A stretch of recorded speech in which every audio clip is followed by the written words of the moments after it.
गुलामगिरी या ग्रंथाचे लेखक कोण? ए. डॉक्टर बाबासाहेब आंबेडकर, बी. महात्मा फुले, सी. बाळशास्त्री जांभेकर, डी. विनोबा भावे.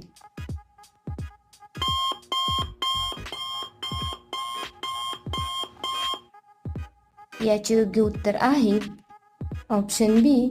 महात्मा फुले. असेच नवनवीन व्हिडिओ पाहण्यासाठी लाईक, शेअर आणि चॅनलला सबस्क्राईब करा. गुलामगिरी या ग्रंथाचे लेखक कोण?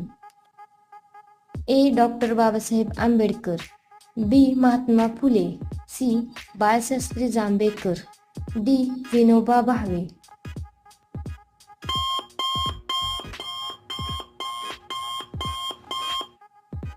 याचे योग्य उत्तर आहे ऑप्शन बी.